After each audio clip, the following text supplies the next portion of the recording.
welcome to the PMI Project Management Professional Town Hall. As you can see, this is session number 2. It's going to be for approximately 1 hour. And we are available to answer any questions you may have. Next slide, please. My name is Belinda Pirtle. I am the owner and founder of Car Instructional Design. I'm a senior performance management consultant, and I have been in the business since July of 2005, running Car Instructional Design. What we, myself and the team, bring to you is strong technical and business qualifications. And Car Instructional Design for the last several years has been a company of choice for U.S. federal contracts. We recently obtained our Project Management Institute authorized training partner. And as we go through the presentation today, you will see why that can be important. Next slide, please. The company itself is based in Washington, D.C. As you can see here, we have multiple business and federal clients. We obtained our certification as a woman-owned small business in 2023 of late last year. And as mentioned earlier, you can see the certifications below here. We are an authorized, approved training partner with PMI. We also have our ProSci change management certification. And once again, we are a woman-owned small business. Next slide. So the support today that you'll receive is Dr. Webster, Jeffrey Webster, who is our Director of Program Management. You will see his credentials here, which are quite impressive, if you will, but understand that any of the questions that you may have today will be answered. And if we cannot get them answered today, we will absolutely take the question down and get the answers back to you. And our producer, who is manning our slides and putting together these events for us, is Teresa, who is our executive assistant. And as you can see here, you see her credentials as well in business administration. Next slide, please. At this time, I'm going to turn this over to Dr. Webster, who is our Director of Program Management, and he will be delivering the presentation, High-Level Path to Attaining PMP Certification. Dr. Webster, please. Thanks, Belinda, and welcome everyone for being with us today. Hey, feel free to use the chat feature if you have a question along the way. We will incorporate answering those questions as we go forward. What we wish to do at this time is walk you through what we think are the things that have allowed people to be successful in pursuing their PMP certification. And we have what is, we think, our own roadmap to success. And it's 3 big buckets. 1 is application, 2 is preparation, and the 3rd one is examinations. Again, 3 key steps: application, preparation, and examination. Next slide. I'm going to spend a little bit of time on this slide because what we have found with all the different folks that we've had a chance to connect with and get involved into the project management training and move forward in order to pursue PMP certification, as well as other dialogues where we've just chatted with people who are thinking about pursuing a PMP even in the future, is a person has to apply. Applying first is key before taking the time to do any kind of preparation. And applying has 3 steps. 1, you need to confirm your eligibility. 2, there's some information you need to gather if you've confirmed that you're eligible. And then once that information is gathered, then you pursue the submission. So in order to be eligible, in the green box there, I have some information, but I'm gonna just take the time to talk to you about it. And that is, you need X number of months of actually leading and participating in projects in order to be considered. And along with that, at least a 4-year degree. Okay, again, to confirm, there's 2 choices. 1 is 36 plus hours participating in projects in some way, shape, or form, and a 4-year degree. Or if you do not have a college degree, but have a high school diploma, then it's 60 months of experience with projects. Often PMI is looking for folks who have led projects, regardless of their size, how big or small they are, whether it includes IT or not, whether it's as simple as they had to come up with a redesign for an office. The point is, though, you need those hours of project time before even taking the time to pursue applying. Enough on confirmation. Let's say you've confirmed that you're eligible. Then the very next thing is going out and over the past 60 months or 3 years or even longer. And I do recommend if folks have had that experience of longer, go out and look at all the different projects that you had, the name of it, a description of it, what you specifically did and the impact of that project. And also write down in, a row or column form reference and his or her email or telephone number, because that's going to be very handy when you do go apply. Again, you want to identify as many projects as possible over 3, 5 years or longer. You want the name of the project, a description of it.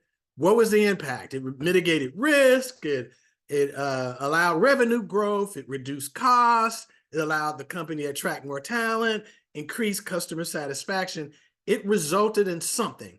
And then again, you want to have that reference that you can put down on there.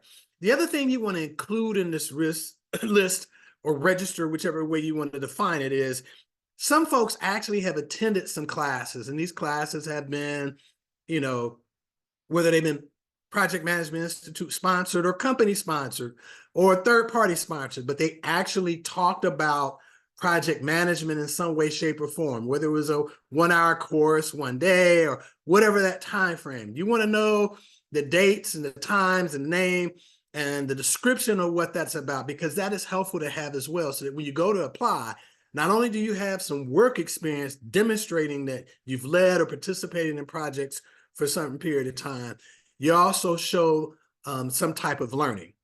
Once you've gathered all that information, then you have to go to PMI.org, go to register to apply to take the exam, and all the information that I just told you to have in that register will be used to key into that application process in order for your application to be submitted. Now, just because you submit does not mean that you're going to be accepted to take the exam. Sometimes there's an audit where they kick it back and they ask more questions, and they want you to provide more proof, or they want some other references or a better description. So there may be a little back and forth before an approval. There's also the outcome sometimes that people are not approved, and usually that's because they didn't demonstrate they participated on projects, or they led any, or they didn't have valid classes that they say that they attended. And in those cases, you'll be denied. If in any way, shape, or form you are denied, you do not move forward to take and go for a PMP boot camp for preparation, and you don't take to go to get registered because you can't get registered. So you're wasting your money. And keep in mind, when it comes to money, by the way, you've got to pay to apply. So again, this application process is very, very important, and the very first step that needs to be fully completed and approved before you move to the next step, which would be preparation. Next slide, please. So now preparation, we spent time at CID really looking at a horde of options of what folks go after. They share it with us. We talked with them anecdotally. We talked with people focus groups. We talked with friends. We looked at colleagues. And what we found is a lot of this information falls into 2 main buckets. It's either self-preparation, or assisted preparation.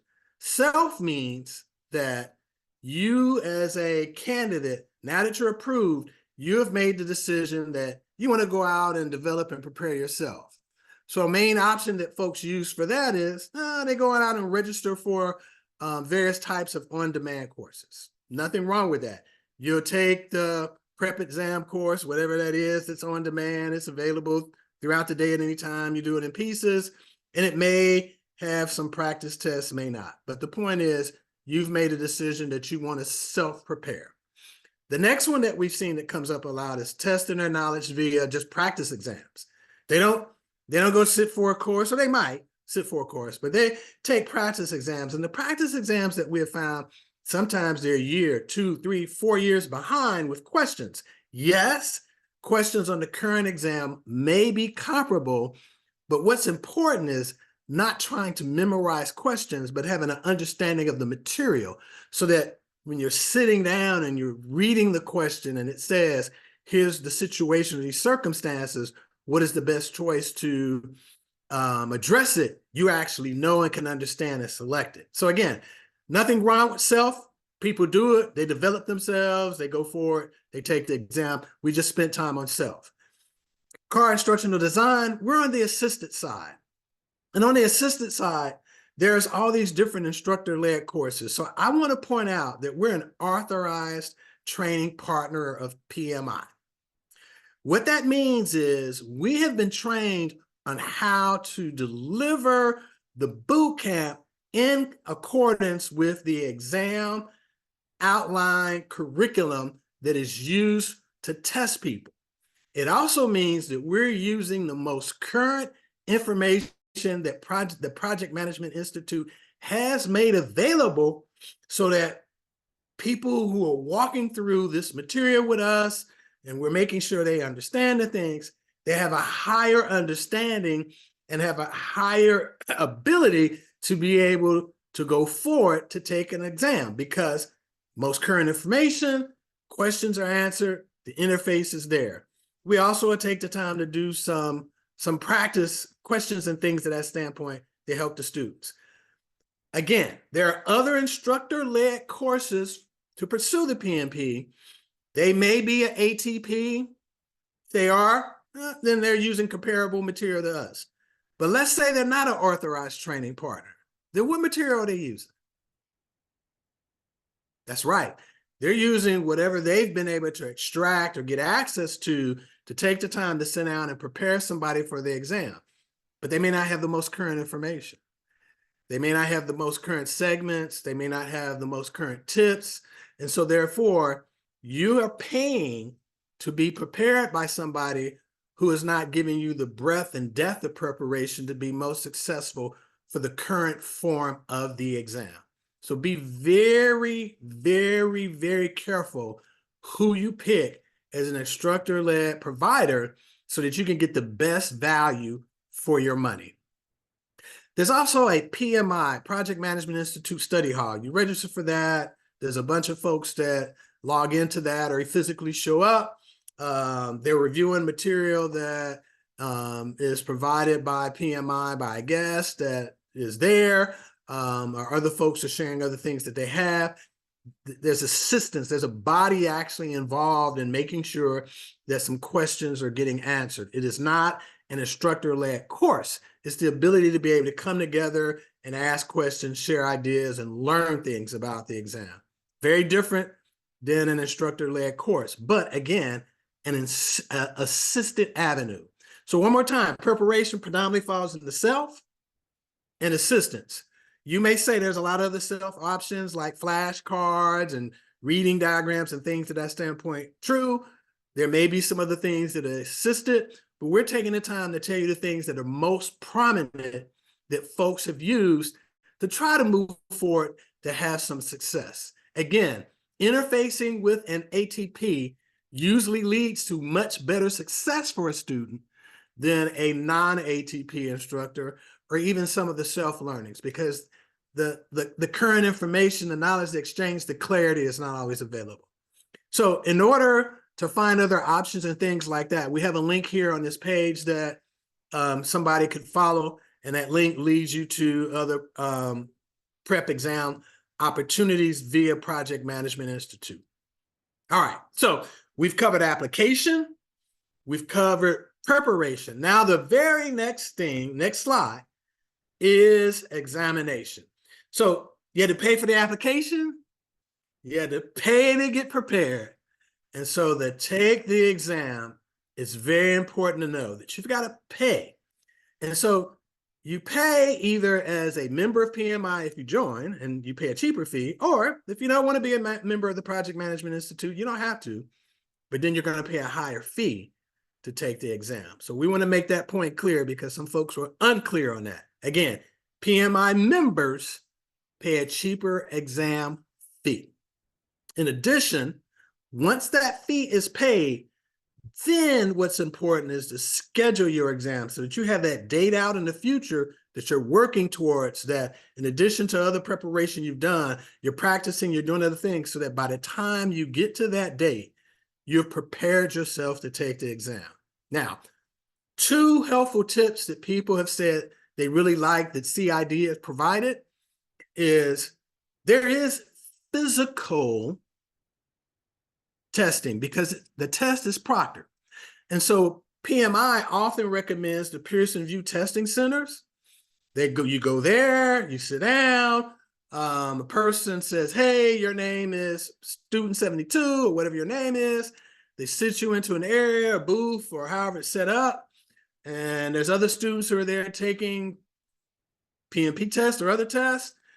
The screen will say, once we count down, it's time for you to log in, take the test, and that proctoring person is watching, walking by. The other option that some folks go for is they say, hey, look, I'm gonna do the laptop secure at home. Well, in that case, you turn on your camera, somebody's looking at you and recording you while you're taking the test. Keep in mind, for the physical one, you get a bathroom break. For the one online, you get a bathroom break as well, or 2, but you need to manage through that accordingly. These are the ways that, but proctoring is important, and these are the ways that PMI are going to test you. Proctored physical or proctored via the camera in your laptop. Now, let's say your laptop camera goes bad. Guess what? Can you complete the exam? Nah, you'd have to figure out how to reschedule and go somewhere else to take the exam. So we're asking folks to make sure quality equipment, tested, ready to go before you try to do the secure online. One other key thing is some folks go, what if I fail the exam? You can fail it, but you get 2 more tries within a 12-month period to pass it. If you fail all 3 times, you cannot take the PMP exam for another year. So that means more time for you to study and re-register to pay again and things of that standpoint in order to be able to pursue the exam. With that being said, we just walked through application, preparation, and examination. Again, application is crucial. You got to do that first. You have to be approved. Once approved, then it's time to prepare. And then after preparation, then you'll take the time to pay to schedule in the future. Now, some people schedule early, pay early and schedule way, way out to give them time to prepare. But we encourage people to spend some time preparing some before scheduling, unless somebody is giving you restrictions on your jobs or things of that standpoint. All right. So I see a question. So let me read this real quick. Would you be willing to provide something that proves CID is an ATP in this presentation to make a potential trainee feel confident in your services? I believe in some upcoming slides, Belinda will be able to pull up the symbol to show that we're ATP. So I'm gonna give her that honor. She worked hard to get it, and she made me work hard to become an ATP trainer. So I want to acknowledge that. So with that being said, I've covered my portion. Let me pass the baton back to Belinda. Thank you, Max, for watching. And here are some of the other professional certifications that we offer. We have the boot camp. We have the certification exam for the instructor to allow you to be able to teach project management exams preparation. We have a refresher course, which is also the fundamentals. We have the ultimate business consultant, and coming soon, we will have a technical train-the-trainer certification for anyone that is interested. So great, thank you. Great question. I'm going to hand it back over to Teresa to share her slide. I hope that answered your question, Maxine. And we'll go back to the PowerPoint. So tomorrow's the last day. We are offering